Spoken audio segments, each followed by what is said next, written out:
and welcome to my channel Learn with Fun. Myself Sumaya Belim. आज हम standard 10 geometry का first chapter similarity को start करेंगे। इस चैप्टर सिमिलैरिटी में टोटल 4 प्रैक्टिस सेट्स है और एक प्रॉब्लम सेट है। सो आज हम प्रैक्टिस सेट 1.1 से रिलेटेड जो कॉन्सेप्ट्स है वो समझेंगे और उससे रिलेटेड सम्स करेंगे। सो वीडियो को स्टार्ट करते हैं। चलिए स्टार्ट करते हैं स्टैंडर्ड 10th ज्योमेट्री का फर्स्ट चैप्टर सिमिलैरिटी। पहले हम कॉन्ग्रुएंसी पहले समझेंगे। कॉन्ग्रुएंसी क्या होता है? अगर आपको कॉन्ग्रुएंसी समझ में आया तो सिमिलैरिटी भी उससे रिलेटेड ही है। कॉन्ग्रुएंसी में जब भी हम दो ऑब्जेक्ट्स की बात करेंगे वो ऑब्जेक्ट में एंगल होगा और वो ऑब्जेक्ट में साइड होगा। जब हम कहेंगे दो ट्राइंगल्स कॉन्ग्रुएंट है या दो ऑब्जेक्ट कॉन्ग्रुएंट है तो उसके करस्पॉन्डिंग एंगल्स भी कॉन्ग्रुएंट होंगे और करस्पॉन्डिंग साइड्स मतलब जो साइड्स को हम कंपेयर करें उसके करस्पॉन्डिंग साइड्स भी क्या होंगे? कॉन्ग्रुएंट होंगे। जब हम बात सिमिलैरिटी की करते हैं, कोई भी ऑब्जेक्ट जब हम कहेंगे दो ऑब्जेक्ट सिमिलर है तो यहाँ पर उसके करस्पॉन्डिंग एंगल्स तो कॉन्ग्रुएंट होंगे मगर करस्पॉन्डिंग साइड्स वो कॉन्ग्रुएंट नहीं होंगे। कॉन्ग्रुएंट नहीं होंगे का मतलब क्या है कि उस साइड्स में कुछ डिफरेंस होगा, मेजरमेंट का डिफरेंस होगा। तो चलिए हम ये सिमिलैरिटी का कॉन्सेप्ट थोड़ा और डिटेल में समझते हैं। ये चैप्टर सिमिलैरिटी सिर्फ एक ही ऑब्जेक्ट से रिलेटेड है एंड दैट इज ट्राइंगल। तो हम सिमिलैरिटी और कॉन्ग्रुएंसी ट्राइंगल को एग्जाम्पल लेके समझने की कोशिश करते हैं।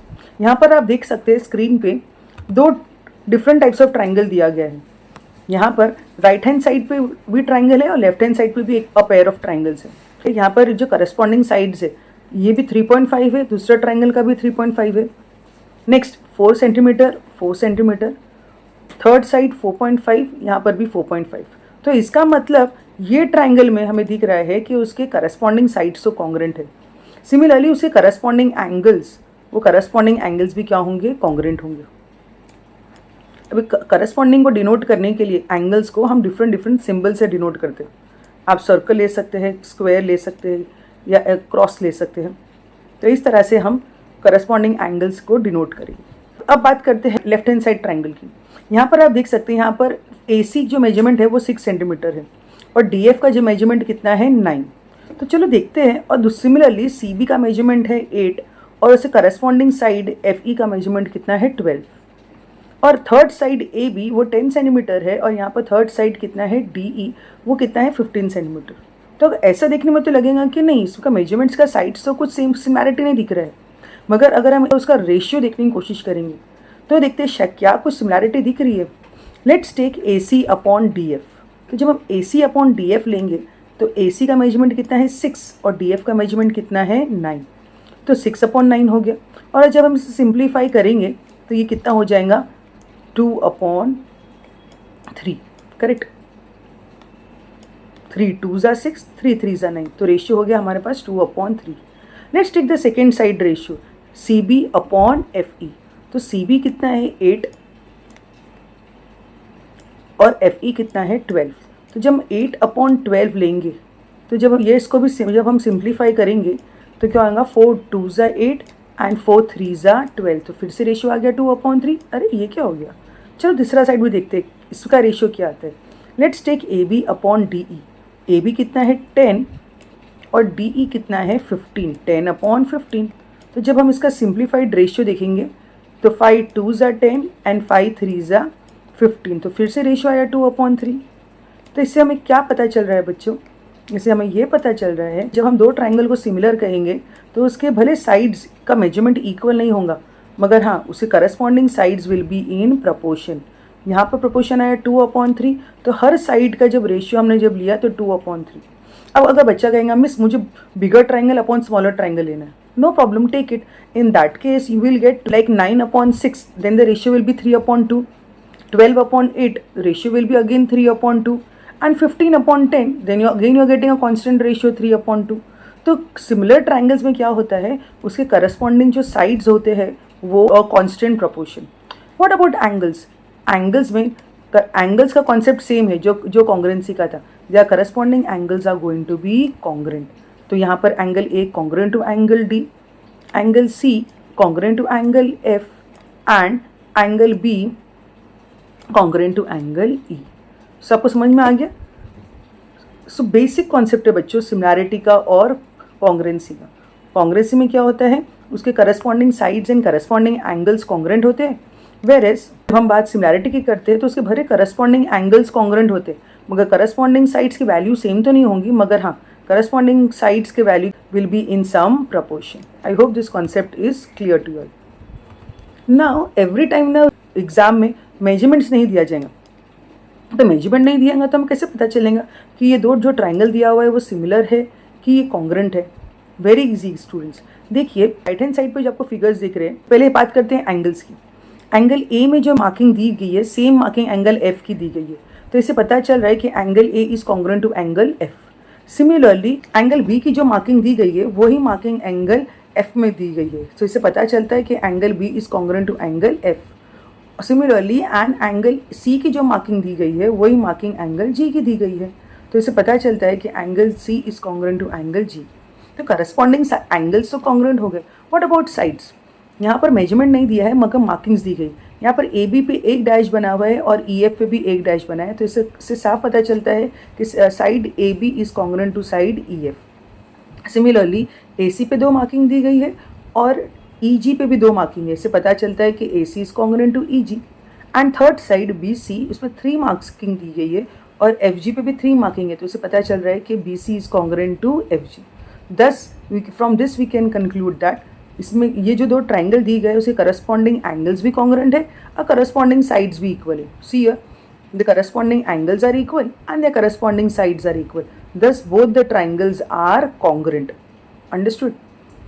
लेफ्ट हैंड साइड पे जो एग्जाम्पल दिया गया है ट्राइंगल ए बी सी और ट्राइंगल पी क्यू आर में, यहाँ पर आपको दिखने से पता चल रहा है कि angle A congruent to angle P, angle B congruent to angle Q and angle C is congruent to angle R. But what about sides? आपको पता चल रहा है कि साइड्स में कुछ मार्किंग नहीं दी गई है, मगर हाँ ये जो 2 ट्राइंगल है एक छोटा है एक ट्राइंगल बड़ा है, तो साफ जाहिर हो रहा है कि ये 2 बड़े ट्राइंगल कॉन्ग्रेंट तो नहीं है मगर हाँ ट्राइंगल सिमिलर ज़रूर है. ऑलराइट, तो 2 प्रॉपर्टी है सिमिलैरिटी में, करस्पॉन्डिंग एंगल्स भी कॉन्ग्रेंट होने चाहिए और करस्पॉन्डिंग साइड्स जो है वो कुछ प्रोपोर्शन में होना चाहिए. Alright, let's go on to a main concept now, that is similarity of triangles. तो यहाँ पर हम सिमिलैरिटी को और थोड़ा डिटेल में समझेंगे. जब हमें 2 ट्राइंगल दिया गया पी क्यू आर और ए बी सी, तो आपको लिखने का तरीका कैसा होगा? आप बताएंगे angle P is congruent to angle A, angle Q congruent to angle B and angle R congruent to angle C. Reason corresponding angles are congruent. Whereas to show the similarity about the sides, corresponding sides, you are going to write PQ upon AB, QR upon BC and PR upon AC. And reason will be CSCT, corresponding sides of congruent triangles. Alright? हाँ, अब ये समझते हैं कि जब भी हम chapter start करते हैं ना स्टूडेंट्स, हमें पता होना चाहिए कि चैप्टर में एक्चुअली कौन कौन से कॉन्सेप्ट है. So let us understand the concept map of this chapter similarity.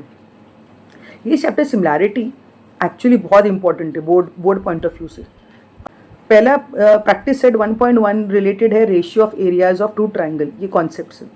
Next practice set 1.2 ये रिलेटेड है बेसिक प्रोपोर्शनैलिटी थ्योरम और उसकी जो एप्लीकेशन है, 2 एप्लीकेशन है ये कॉन्सेप्ट के बीपीटी के, एंगल बाइसेक्टर थ्योरम और प्रॉपर्टी ऑफ 3 पैरेलल लाइन. और third practice set that is practice set 1.3, it is completely related to the test of similarity of triangles. और फोर्थ प्रैक्टिस सेट जो है practice set 1.4, it is related to theorem of area of similar triangles. तो आज हम first concept that is practice set 1.1 से related जो concept है that is ratio of area of 2 triangles, उसे हम डिटेल में समझने की कोशिश करते हैं. So let's begin with the first concept that is ratio of areas of 2 triangle. Now in this first अभी क्या कॉन्सेप्ट क्या कह रहा है हमें रेशियो निकालना है. मगर रेशियो किसका निकालना है?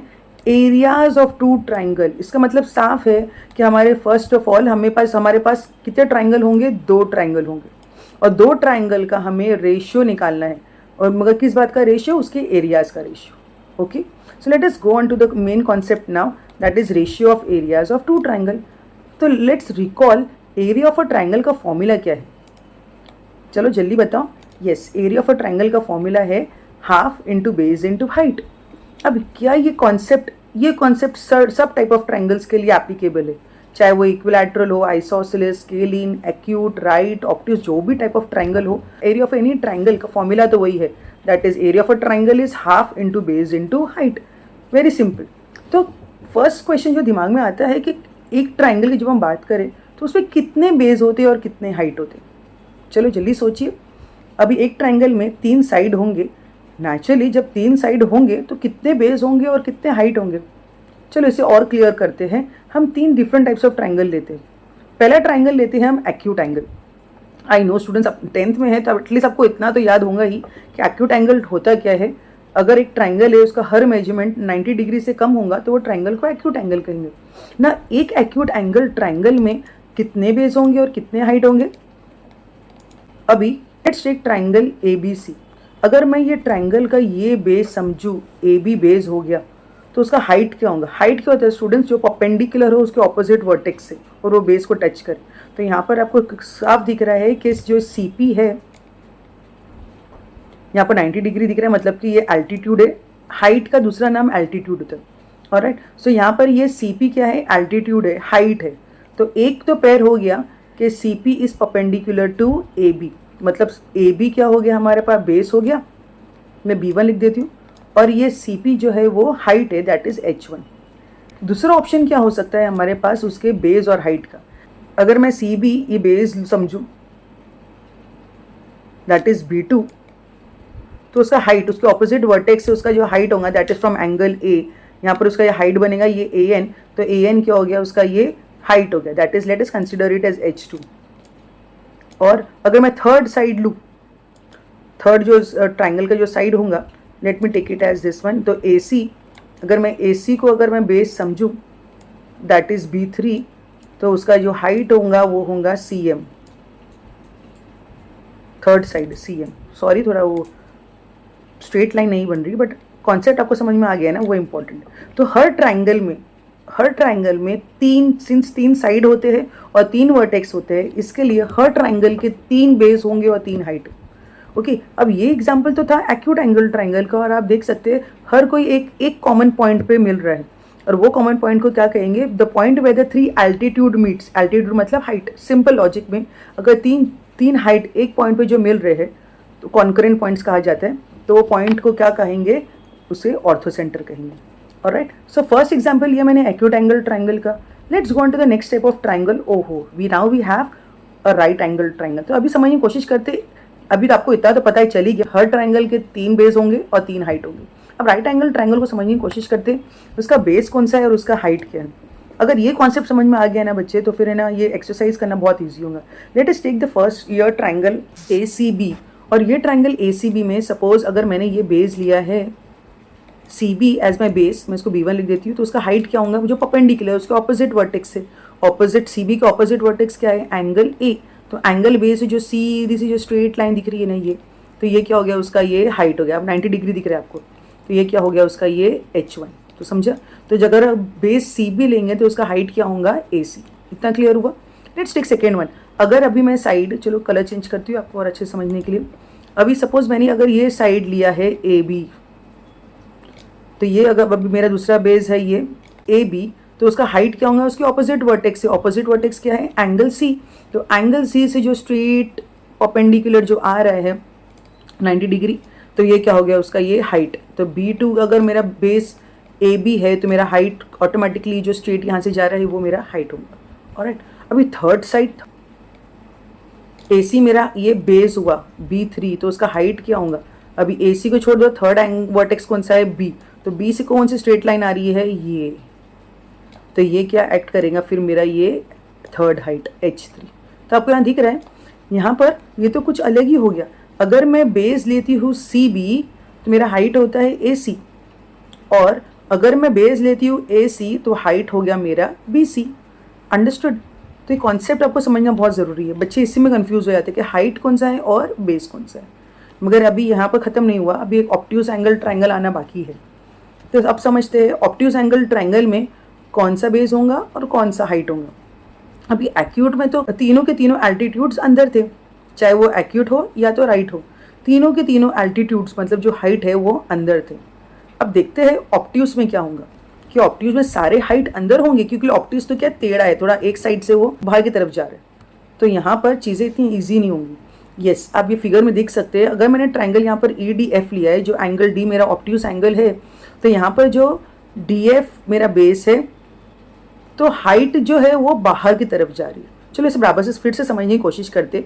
अगर मैंने डी एफ बेस लिया in triangle E D F, तो मेरा बेस B1 ये है, तो उसकी डी एफ को छोड़ देंगे तो ऑपोजिट वर्टेक्स कौन सा है, एंगल ई। अभी एंगल ई से मुझे स्ट्रेट परपेंडिकुलर बनाना है, तो नेचुरली वो अंदर की तरफ तो नहीं जाएगा, वो बाहर की तरफ ही जाएगा, क्योंकि 90 उसको स्ट्रेट बनना है, तो वो ट्राइंगल के बाहर हो जाएगा। तो इस कंडीशन में जब मैं बेस डी एफ लूँगी तो मेरा हाइट ट्राइंगल के बाहर होगा। अंडरस्टूड। तो ये H1 मेरा बाहर है। तो दिमाग में बिठा लो कि जब भी ऑब्ट्यूस एंगल ट्राइंगल होगा तो उसकी एक जो हाइट होंगी ना वो बाहर की तरफ होंगी। अंडरस्टूड। चलो दूसरा साइड देखते हैं। अगर मैंने दूसरा साइड लिया है ED लिया, अगर मैंने दूसरा साइड है ED, चलो बेस हो गया मेरा अभी ED, तो ED तो हो गया, तो मतलब थर्ड कौन सा है, वर्टेक्स F। तो F से मुझे स्ट्रेट परपेंडिकुलर बनाना है। अभी स्ट्रेट परपेंडिकुलर ट्राइंगल के अंदर की तरफ तो नहीं जाएगा ना, चलिए मुझे स्ट्रेट परपेंडिकुलर बनाना है तो वो भी किधर जाएगा, बाहर की तरफ ही जाएगा। तो आप देख रहे हैं यहाँ पर ये भी जो हाइट है ED से जो रिलेटेड है हाइट है वो भी किधर है, ये भी बाहर की तरफ ही आ रहा है। सो जब मेरा साइड ED होगा तो मेरा हाइट भी किधर होगा, ट्राइंगल के बाहर। Let's talk about the third side. चलो थर्ड साइड लेते हैं। थर्ड साइड बहुत ही ईजी है। थर्ड साइड लिया मैंने जो बची है ट्राइंगल की, दैट इज़ EF। तो EF मेरा है बेस 3B3, तो उसका ऑपोजिट वर्टेक्स कौन सा होगा, फ्रॉम एंगल D। तो एंगल D से जो सीधे से चुपचाप से जो स्ट्रेट परपेंडिकुलर जो आ रहा है वो होगा हमारा H3। So understood. तो ये मेन कॉन्सेप्ट है एक्यूट का, राइट एंगल ट्राइंगल का और ऑब्ट्यूस एंगल ट्राइंगल का, जो आप लोगों को समझना बहुत ज़रूरी है। तो पहला जो हमने डिस्कस किया वो ये कि हर ट्राइंगल के 3 बेस होंगे और 3 हाइट होंगे। और सेकंड जो कॉन्सेप्ट हमने समझे वो ये कि एक्यूट एंगल ट्राइंगल के तीनों हाइट ट्राइंगल के अंदर होंगे। That is in acute angle triangle all the altitudes और the height will be inside the triangle. Whereas right angle में क्या हो रहा है, दो तो उसके हाइट, अगर ये बेस होगा तो ये मेरा हाइट होगा, नेक्स्ट ये मेरा बेस होगा तो ये मेरा हाइट होगा। अंडरस्टूड। और थर्ड जो ऑब्ट्यूस है वो ऑब्ट्यूस सिंस वो टेढ़ा है तो उसके जो हाइट्स है वो भी सीधे साधे नहीं होंगे, वो ट्राइंगल्स के बाद 2 हाइट है जो बाहर होंगे और एक होगा जो उसके ऑपोजिट साइड से वो ट्राइंगल को उसको टच करेंगे। सो अगर ये कॉन्सेप्ट क्लियर हो गया है देन ये एक्सरसाइज करना बहुत ईजी है।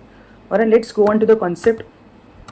हाँ, अभी हमने ये तीनों फिगर में आपने एक चीज़ नोटिस किया, जो पॉइंट जहाँ तीनों एल्टीट्यूड मीट करते हैं, जस्ट फॉर एडिशनल नॉलेज, उसे क्या कहते हैं, उसको कहते हैं orthocentre, ratio of area of 2 triangles. तो अब ratio of area of 2 triangles की जब बात करें तो आप दिमाग में ना बिठा लो कि इसमें कुछ कंडीशंस है। अगर आप कंडीशंस के फॉर्मेट में याद करोगे ना तो ये कॉन्सेप्ट बहुत ईजिली समझ में आ जाएगा। तो एक्चुअली कितने कंडीशंस हैं, हम ट्राइंगल को कंपेयर करते हैं और इसे समझने की कोशिश करते हैं। मतलब हाँ, कॉन्सेप्ट चालू करने से पहले आपको पता है ना एरिया फॉर ट्राइंगल क्या है, half into base into height. So condition 1, both the heights and the base are different. तो चलो ये देखते हैं, जब हमारे पास 2 ट्राइंगल हो जिसके बेस की वैल्यू भी डिफरेंट है, हाइट की वैल्यू भी डिफरेंट है, कुछ भी चीज़ सेम नहीं है, तो क्या होगा, नेचुरली फॉर्मूला तो वही है, half into base into height. चलो ट्राइंगल लेते हैं ABC और ट्राइंगल PQR, और यहाँ पर ही कॉन्सेप्ट लगाते हैं area for triangle half into base. तो पहले ट्राइंगल का बेस क्या हो गया, BC। इजी फॉर्मेट के लिए चलो BC को मैं B1 लिख देती हूँ और ये हाइट को मैं H1 लिख देती हूँ। और सेकेंड ट्राइंगल है ट्राइंगल PQR, तो उसका बेस होगा B2 और हाइट होगा H2। आप चाहिए तो ऐसा भी लिख सकते हैं, या डायरेक्ट आपको लिखना है हाफ इंटू बेस क्या है BC और हाइट क्या है AD, डायरेक्ट नाम लिख दिए, और अपॉन PQR ले रहे ट्राइंगल, तो बेस क्या होगा QR इंटू PS। और क्या होंगे, यहाँ पर कॉमन कुछ दिख रहा है, यस, हाफ, दोनों में ऊपर नीचे हाफ है, दोनों हाफ को कट कर दो, तो नेचुरली आपका सिंप्लीफाइड फॉर्मूला क्या होगा, BC into AD upon QR into PS। तो अगर मैं इन जनरल बोलूँगी, जब भी 2 ट्राइंगल है जिसका बेस अलग है, जिसका हाइट अलग है, तो आप डायरेक्टली वैल्यूज़ क्या लगाएंगे, डायरेक्टली लिखेंगे ratio of area of 2 triangle is equal to, अब दिमाग में को पता है हाफ ऑफ तो कट हो गया है, तो डायरेक्टली क्या होगा, B1 into H1 upon B2 into H2। तो फर्स्ट कंडीशन समझ में आई, triangles having different base and different height, तो उसका फॉर्मूला क्या होगा, B1 into H1 upon B2 into H2। तो सोचिए अगर अभी दूसरा कंडीशन क्या होगा, यस, दूसरा कंडीशन क्या है, 2 ट्राइंगल दी गई है ABC एंड PQR, और यहाँ पर दोनों जगह पे क्या, हाइट की जगह पे क्या लिखा है, H, डायरेक्टली H लिखा है। इसका मतलब साफ है कि दोनों ट्राइंगल की हाइट क्या है, सेम। अब यहाँ पर H है तो आप ऑटोमेटिक आपको समझ में आ गया होगा कि एच एच भी कट हो जाएगा। जब एच एच भी कट हो गया तो बचा क्या हमारे पास, सिर्फ और सिर्फ बेस, दैट इज B1/B2। भी दो ट्राइंगल होंगे जिसकी हाइट सेम है, डायरेक्टली आप क्या लिखोगे, B1/B2। पूरा इन डिटेल लिखने की जरूरत नहीं है, आपको पता है हाफ ऑफ भी कट हो गया, एच एच भी कट हो गया, तो डायरेक्ट फॉर्मूला है हमारे पास B1/B2। तब जल्दी जल्दी सोचिए कि थर्ड कंडीशन क्या होंगी। पहला कंडीशन था दोनों ट्राइंगल की हाइट और बेस डिफरेंट है, सेकेंड कंडीशन हाइट इक्वल है, थर्ड कंडीशन क्या होंगी, दो ट्राइंगल एक के अंदर एक हो गया, तो कौन से दो ट्राइंगल कंपेयर कर रहे हैं, हम कंपेयर कर रहे हैं ट्राइंगल ACB, जो बड़ा ट्राइंगल है ACB और छोटा ट्राइंगल है APB। तो दोनों ट्राइंगल में चलो हम समझने की कोशिश करते हैं, ये दोनों ट्राइंगल में क्या हो क्या रहा है। ये दोनों ट्राइंगल के यहाँ पर दिख रहे हैं H1 और H2 लिखा हुआ है, इसका मतलब दोनों ट्राइंगल की हाइट तो डिफरेंट है। What about base, triangle ACB का बेस क्या है AB, और ट्राइंगल APB का बेस भी क्या है AB। तो इसका मतलब दोनों जो ट्राइंगल है दोनों का बेस क्या है, दोनों का बेस एकदम सेम है। तो अब पिछले सम में आप लोग ने HH को कैंसिल किए थे, अब ये इसमें BB को कैंसिल करेंगे तो फॉर्मूला क्या बचेगा, if the base of the both the triangles are equal तो naturally ratios will be H1/H2। तो डायरेक्टली आपको रेशियो जो H1/H2 जो दिया है, एग्जाम्पल 4/6, 4/8, जो भी रेशियो दिया होगा डायरेक्टली वो रेशियो लिखेंगे, सिंप्लीफाई करेंगे तो आप लोग को उसका फाइनल आंसर मिल जाएगा। ऑलराइट, तो थर्ड केस भी हो गया। अब फोर्थ केस क्या होगा, यस फोर्थ केस ये सबका मिला जुला है कि triangle having same base and same height, और I will say simplified form में दो ट्राइंगल है जिसके बेस का वैल्यू भी सेम है और जिसके हाइट के वैल्यूज भी सेम है, तो क्या बचेगा, नेचुरली आप दिमाग में अभी कट करना स्टार्ट कर दिए होंगे, half of cut miss BB cut और HH कट, तो बचेगा क्या, करेक्ट बचेगा क्या 1/1। मगर क्या ये ट्राइंगल में बेस और हाइट सेम है, यहाँ पर ट्राइंगल क्या लिया है, ट्राइंगल ABC, तो ABC में ये हमारा BC क्या हो गया, बेस हो गया, और हाइट क्या हो गया हमारा AP, जो AP है स्ट्रेट परपेंडिकुलर दिख रहा है, लोग ने साइन बनाई नहीं है लेकिन एक्चुअली होना चाहिए, तो ये क्या हो गया AP उसका हाइट हो गया। और सेकंड ट्राइंगल लोग ने जो नाम दिया है ट्राइंगल BCD, जो ट्राइंगल दिख रहा है ना ऑब्ट्यूज जैसा वो, तो ये BCD जो ट्राइंगल है बेस तो हमें क्लियरली दिख रहा है BC, मगर हाइट क्या है। अब ये कॉन्सेप्ट है स्टूडेंट्स, ये हमने 9th स्टैंडर्ड में पढ़ा था, जब भी दो पैरेलल लाइंस होंगे तो उन लोग की जो हाइट होंगी वो क्या होंगी, एकदम सेम होंगी। अगर आपको नहीं समझ में आया तो आप बाहर से एक और बना लीजिए, नो प्रॉब्लम। तो आपको दिख रहा है ये जो AP की जो लेंथ है और जो मैं कसम जो ऑब्ट्यूज की जो प्रॉपर्टी के हिसाब से जो दूसरा बनाऊंगी वो भी क्या होंगी, सेम होगी। So the line enclose between two parallel lines are equal. तो मुझे अलग से लाइन बनाने की जरूरत नहीं है, अगर डायरेक्टली आप लिख देंगे perpendicular drawn between the two parallel lines are equal, तो दोनों का मेजरमेंट सेम है, ये भी H है तो ये भी H है, तो इसका मतलब क्या, ये दोनों ट्राइंगल का बेस भी सेम है और दोनों ट्राइंगल्स के हाइट भी सेम है, दैट इज H। तो half of cut BB cut HH cut, बचा क्या 1 मतलब दोनों ट्राइंगल का जो एरिया है वो दोनों क्या होगा, सेम होगा। अगर एग्जाम्पल मैं बोलूँगी area of triangle ABC is 150 centimetre square, okay, तो एरिया ऑफ ट्राइंगल BCD कितना होगा, correct, area of triangle BCD भी कितना होगा 150 सेंटीमीटर स्क्वायर। ऑलराइट, तो अभी जो हमने चार कंडीशन जो पढ़े हैं इसे सिंपल अपने दिमाग में फिट कर लीजिए। अब ये दिख रहा है, ये सामने कॉन्सेप्ट में बना दी मैंने आपके लिए, that is ratio of area of two triangle होगा।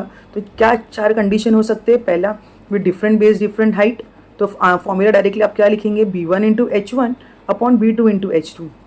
सेकेंड विथ इक्वल बेस, अगर बेस दिया रहेगा तो रेशियो लिखेंगे हाइट में H1/H2, और अगर इक्वल हाइट रहेंगी तो रेशियो रहेगा B1/B2 में। और लास्ट कंडीशन, अगर इक्वल बेस और इक्वल हाइट रहेंगे, सब कट गया तो वैल्यू कितनी आ गई 1/1। तो इससे हमारा मेन जो स्टेटमेंट जो हमें दिमाग में फिट कर लेना है कि दोनों ट्राइंगल्स जो है दोनों के एरिया क्या होंगे, सेम होंगे।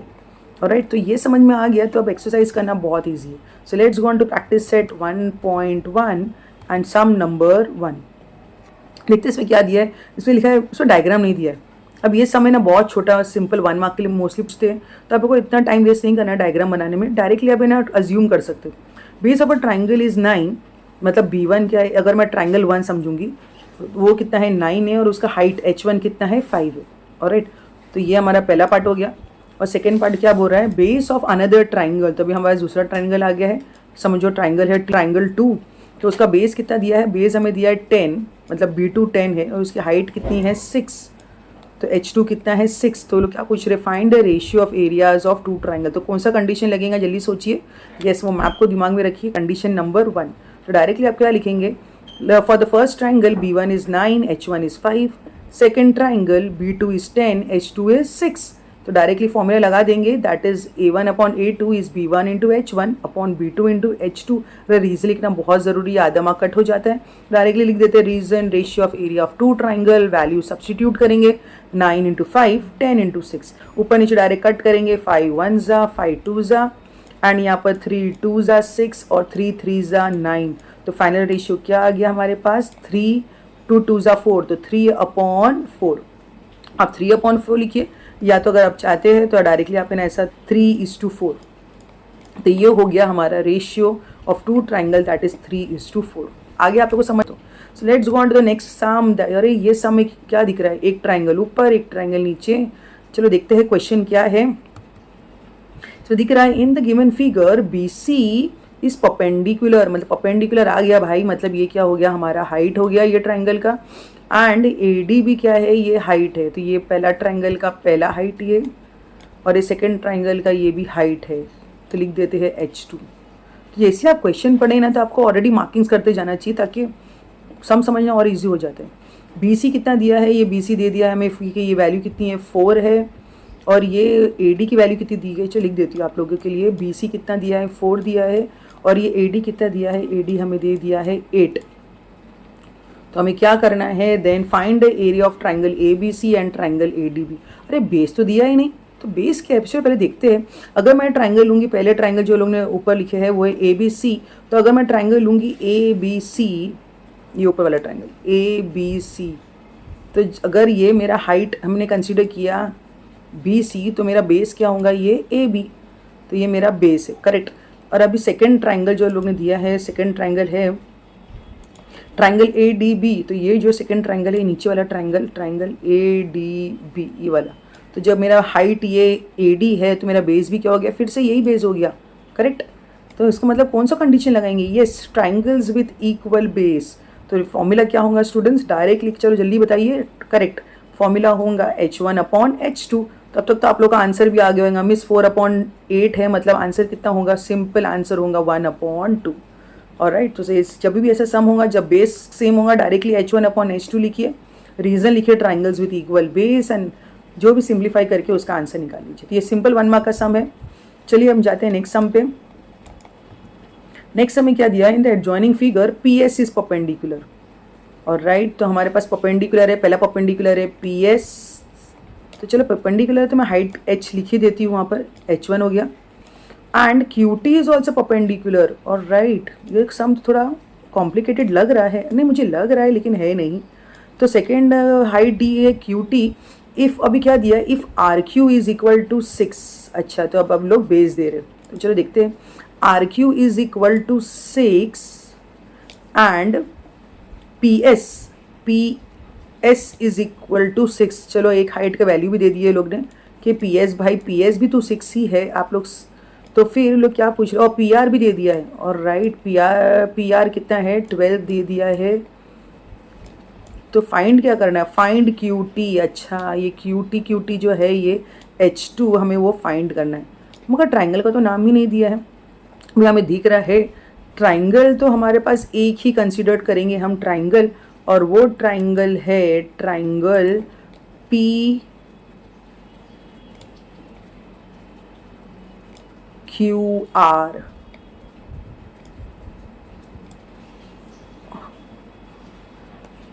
अभी बच्चों आप लोग समझ ही गए होंगे, मैंने आपसे ऑलरेडी कहा था ये ऑब्टूस एंगल ट्राइंगल है, और हर ट्राइंगल के 3 बेस होते हैं और 3 हाइट होते. अभी एरिया ट्राइंगल का भले 3 बेस हो 3 हाइट हो, मतलब उसका एरिया तो सेम ही होगा. यहाँ पर 2 वैल्यूज़ दिए, तो 2 डिफरेंट बेस और 2 डिफरेंट हाइट से कंपेयर करेंगे, ऑटोमेटिकली हमारा आंसर आ जाएगा.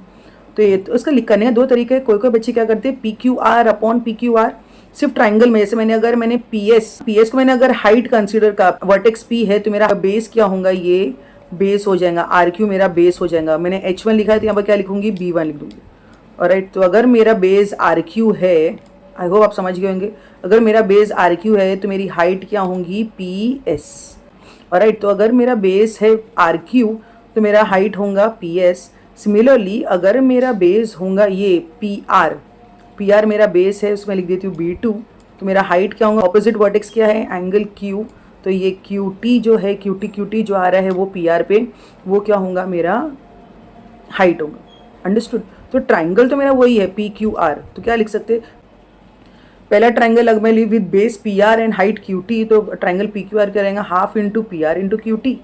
और अगर मैं क्यू आर बेस लूँ, पी एस को हाइट लूँ, तो क्या होगा, half into Q R into P S. और अगर मैं फॉर्मूला में इसी को सब्सटीट्यूट कर लेती हूँ तो क्या हो रहा है, हाफ हाफ तो कट हो गया, तो बचा क्या, P R into Q T और Q R into P S. अभी आप समझ ही गए होंगे, ऊपर भी पी क्यू आर है, पी क्यू आर है, तो दोनों जब पी क्यू आर ही है तो दोनों का एरिया तो सेम ही हो गया ना, इसके लिए 1/1 लिख दिया।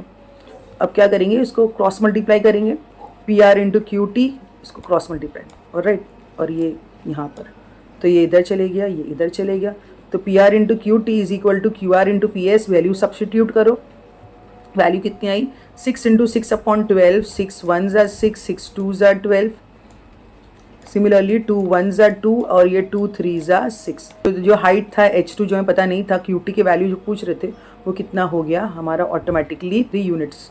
Alright, so QT is equal to 3 units.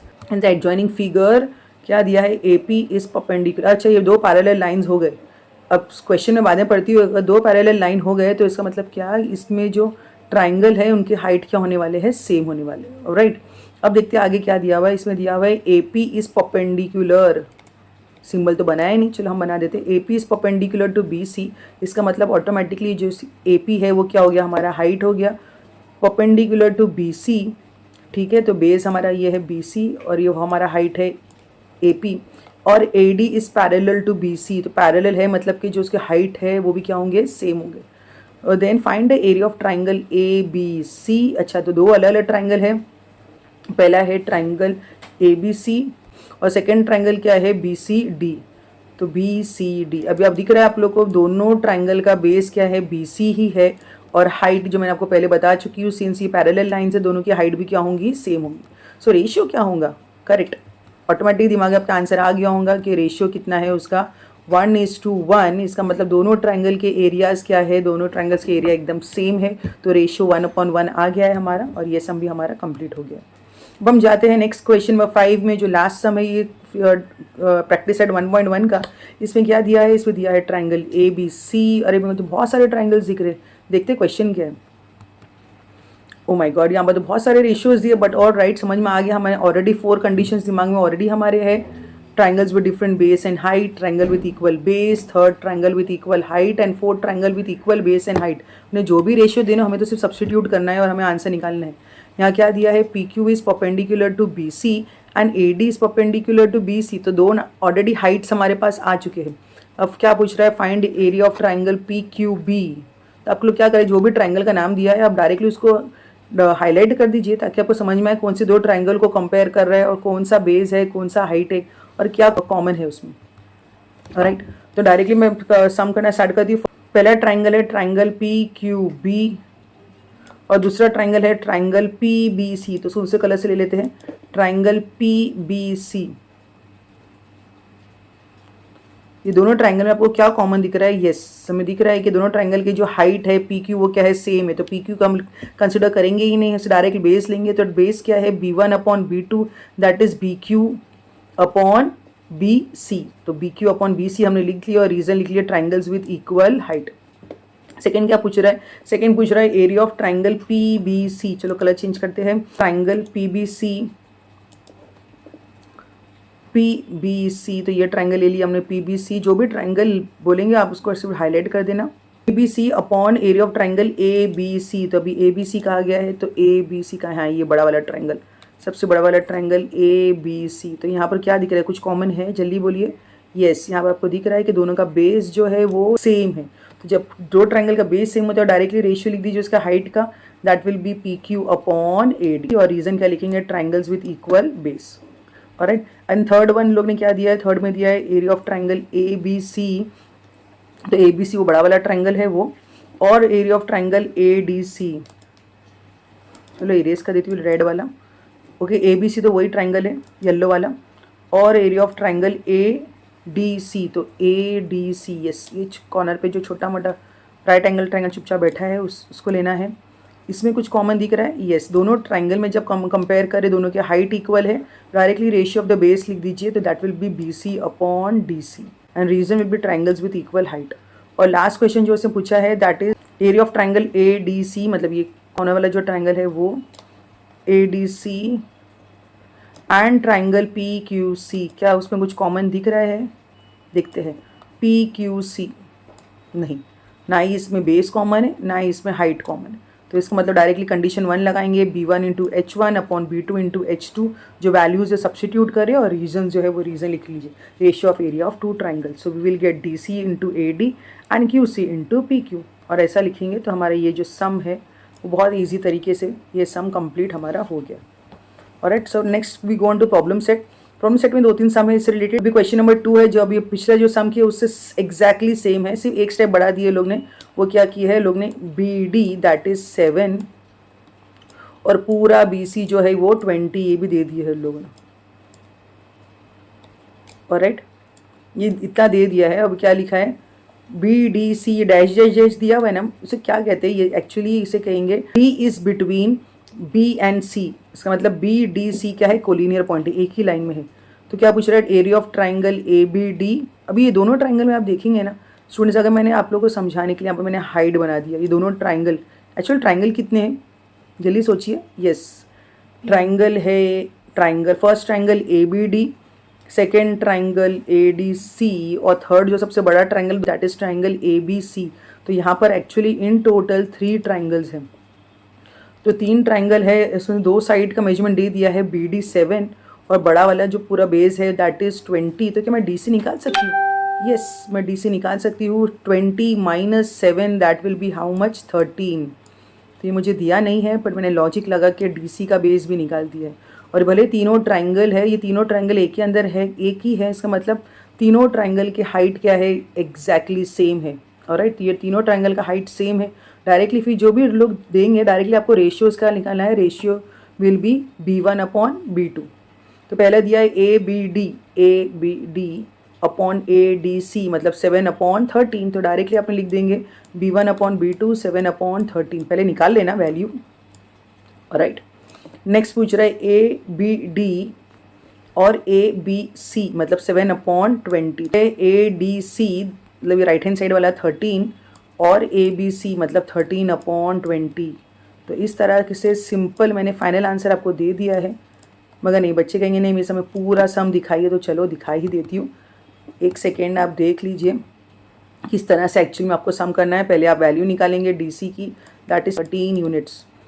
Right, तो ये हमारा DC 13 था, और फिर directly B1 upon B2 triangles with equal height ऐसे लगा कि आपने इसके रेशियोज़ जो है ये कट नहीं हो रहे, इसलिए हम डायरेक्ट इसी पे स्टॉप करेंगे, अगर कट होगा तो हम कट करेंगे। ऑलराइट, सो इस तरह से हम तीनों का रीज़न सेम ही आएगा, ट्राइंगल्स विथ इक्वल हाइट, और directly B1 upon B2 substitute करके ये सम हम सॉल्व कर देंगे। देखिए मैंने आपके लिए ये आंसर भी दिखा दिया आपको। Next go on to the next sum. क्या दिया है यहाँ पर, ये थोड़ा सा सम अलग दिख रहा है, ratio of area of 2 triangle with equal heights. तो यहाँ पर पहली बार ऐसा हुआ है कि ratio of area of 2 triangles already दे दिया है। कितना दिया है कि रेशियो कितना है दोनों ट्राइंगल का एरिया का, 2:3, और ये भी कह दिया है कि वो हाइट दोनों की इक्वल है। तो बचा क्या, बचा सिर्फ base B1 upon B2। The base of the smaller triangle is 6, then find the corresponding of the bigger triangle. अच्छा, मतलब B1 हमें दे दिया है, हमें सिर्फ क्या फाइंड करना है, B2 फाइंड करना है। तो इसमें कोई बड़ी बात नहीं है, हम वही फॉर्मूला लगाएंगे, triangles with equal height. Formula रहेगा A1 upon A2 is equal to B1 upon B2, और रीजन लिखेंगे triangles with equal height. Ratio दे दिया था 2/3, वो सब्सटीट्यूट करेंगे 6 अपॉन B2। अभी सिंपली क्रॉस मल्टीप्लाई, जब क्रॉस मल्टीप्लाई करेंगे तो क्या होगा, 6 इंटू 3 अपॉन 2, 2 1 ज़ा 2, 2 3 ज़ा 6, और 3 3 ज़ा क्या होता है बच्चों, 9। अभी एक और सम है, ये सिंपल 1 मार्क के लिए हमेशा पूछ लेते हैं बोर्ड्स में। देखने के साथ ही हमें पता चल रहा है ये दोनों ट्राइंगल है मगर दोनों का बेस सेम है। यहाँ क्या पूछ रहा है, यहाँ पर 2 ट्राइंगल है, दोनों के बेस सेम है BC। हाइट है आमने सामने, एक ट्राइंगल ABC का हाइट है 6, H1 दिया है 6, और H2 जो है DC थोड़ा बड़ा सा है, वो कितना है, 8 है। तो डायरेक्टली हम लिखेंगे ट्राइंगल्स विथ इक्वल। अब दोनों का बेस क्या है, ये बेस दोनों में के लिए कॉमन है, तो बेस ऑलरेडी दिमाग में आपने कट कर लिया, तो बचा क्या, सिर्फ रेशियो क्या होगा, रेशियो होगा H1/H2। लिखना है तो लिखिए, नहीं लिखना है तो डायरेक्टली जो वैल्यू है H1 कितना है AB, H2 की कौन है DC, वैल्यू कितनी है 6/8, सिंप्लीफाई करेंगे 3/4। और राइट, नेक्स्ट सम दिया है, या ये कॉन्सेप्ट से रिलेटेड लास्ट सम है। क्या लिया, इन द गिवन फिगर PM कितना है, PM जो हाइट है ये, अच्छा तो मुझे दिख रहा है दो ट्राइंगल है, ट्राइंगल एक ऊपर वाला ट्राइंगल है, बड़ा ट्राइंगल, दो बड़े ट्राइंगल, और एक छोटे छोटे तो मुझे दिख रहे चार है। मगर अगर मैं बड़े ट्राइंगल की बात करूँ, ट्राइंगल PQS है ये ऊपर वाला ट्राइंगल, और राइट, और तो इसमें यहाँ पर ये हाइट कौन सा हो गया, ये H1 हो रहा है मेरा हाइट ये, और कितना दिया है PM = 10 सेंटीमीटर। तो चलो पहले हाइट हमें मिल चुकी है 10 centimetre, and area of triangle PQS, इसका एरिया भी पूरा दे दिया है हमें, इतना 100 सेंटीमीटर स्क्वायर है। तो क्या मैं उसका बेस निकाल सकती हूँ, करेक्ट, बेस का फॉर्मूला एरिया ऑफ ट्राइंगल का half into base into height, में बेस तो आराम से निकाल सकती हूँ। और दूसरा नीचे मैं यहाँ पर वो ख़त्म नहीं हो रहा है, अब ये इसमें ये भी दिया हुआ है कि एरिया ऑफ ट्राइंगल QRS, चलो ये नीचे जो है, जो नीचे वाइट कलर का आपको ट्राइंगल दिख रहा है, ये कितना दिया है हमें 110, तो इसका भी एरिया हमें दे चुके हैं। फाइंड NR, अच्छा तो ये हाइट पूछ रहा है, तो हमें बेस निकालने की ज़रूरत ही नहीं है, डायरेक्टली हमें दिख रहा है ये दोनों ट्राइंगल में बेस जो है वो दोनों के दोनों क्या है, सेम है। तो जब मैं एरिया निकालूंगी, area of two triangle will be directly H1/H2, और area of two triangle A1/A2 = H1/H2, A1 दिया है, A2 दिया है, H1 दिया है, मुझे सिर्फ और सिर्फ सिंपल देखा है तो सिर्फ और सिर्फ H2 निकालना है क्रॉस मल्टीप्लाई करके, और राइट, तो हम डायरेक्टली सब्सटीट्यूट करते, reason triangles with equal base, value substitute करें, अगर आप चाहे तो आप लिख सकते हैं, नो प्रॉब्लम, दोनों ट्राइंगल का बेस सेम है, दैट इज QS। तो डायरेक्टली वैल्यू सब्सटीट्यूट कर दिए, यहाँ पर 100/110 = 10 × NR। अब डायरेक्ट क्रॉस मल्टीप्लाई करो तो क्या होगा हमारे पास, next step NR will be what, 110 × 10/100। यहाँ पर कुछ नहीं करना है, 0 0 है, चुपचाप से 0 0 को कट कर देना है। हमारा पास बचा क्या, यस हमारे पास कुछ तो बचा है, and that is 11 centimetre. I hope आपको ये समझ में आ गया है, and with this I have completed my first practice set 1.1 along with the problem set sum. I hope आपको ratio of area of two triangles का कॉन्सेप्ट एकदम क्लियर समझ में आ गया है। तो हमने बेसिकली क्या किया, हमने समझे सिमिलैरिटी होता क्या है, मगर सिमिलैरिटी के समझाते समझाते मैं लगे हाथ आपको कॉन्ग्रेंसी भी समझा दिया, एंड प्लस हम लोग ने प्रैक्टिस सेट 1.1 से related ratio of area of two triangles, उसकी चार जो कंडीशन है, triangles with equal base and height, that is A1/A2, triangles with equal base, triangle with equal height, and triangle with different base and height. ये करके हमने चारों conditions भी समझ लिए, सम्स भी कर लिए, प्रैक्टिस सेट भी हो गया, प्रॉब्लम सेट भी हो गया। सो अब हम वीडियो को ख़त्म करते हैं यहाँ पर। अगर कोई कॉन्सेप्ट आपको फिर भी कुछ डाउट है तो आप मुझे कमेंट बॉक्स में हम मुझसे क्वेश्चन कर सकते हैं। Thank you students, see you in the next lecture. I will be explaining you concept related to practice set 1.2. So don't forget to subscribe my channel and don't forget to like this video. Thank you and see you in the next lecture.